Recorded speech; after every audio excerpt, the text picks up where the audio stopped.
মুখ্যমন্ত্রীকে আমরা বলছি শুভেন্দু অধিকারীকে বলছি যে আপনি গরুকে জাতীয় পশু করে দেন, আমাদের কোনো সমস্যা নাই। সমস্যা শুভেন্দু অধিকারী যে মুখ্যমন্ত্রী, উনি যে বার্তা দিচ্ছেন সে বার্তাগুলো খুব ভালোই দিচ্ছেন। আমাদের কোনো ব্যাপার না, আমরা গরুর মাংস খাবো না, আমরা মুরগি খাবো, ছাগল খাবো, ভেড়া খাবো, মাছ খাবো। আমাদের গরুর মাংস খেতে হবে কোনো মানে নাই আমাদের।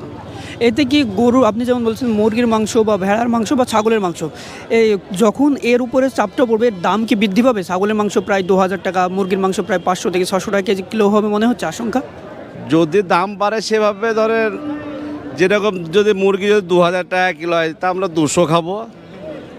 হ্যাঁ, জীবাণুর মতো জানকে বাঁচানোর জন্য খাবো, কিন্তু আমরা বেশি খাবো না। হ্যাঁ, আর এই যে এই ভারতবর্ষ আমাদের মুসলমান জয় করে চলো।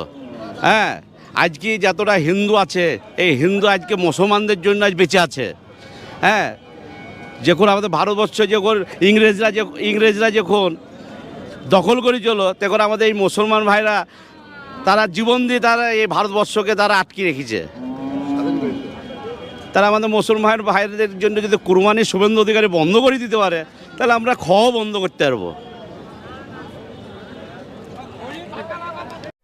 পশু বানানোর জন্য আমরা আবেদন করছি। কার কাছে? মুখ্যমন্ত্রীর কাছে।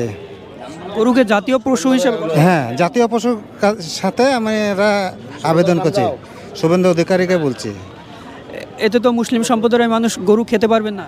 খেতে পারবে না, তা কিছু খাবো না, তো আমাদের কোনো সমস্যা নাই। তো এদিন বাধ্যতামূলক তো না, আমাদের গরু বাধ্যতামূলক না, খেতে হবে। ওই সৌদি আরবে গরু তো একটাও কাটে না, দুবাই, কাতার, মালয়েশিয়া, সিঙ্গাপুর গরু তো চলে না, ওরা তো উট, দুম্বা, ছাগল এইসব চলে।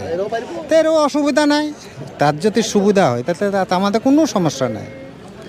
জাতীয় পশু হিসেবে ঘোষণা করা হোক। ঘোষণাটা করা হোক, জাতীয় পশু হিসাবে ঘোষণাটা করা হোক। মুখ্যমন্ত্রীকে আমরা বলছি, শুভেন্দু অধিকারীকে বলছি যে আপনি গরুকে জাতীয় পশু করে দেন, আমরা খুব ভালো থাকবো এবং আমাদের কোনো টেনশন থাকবে না।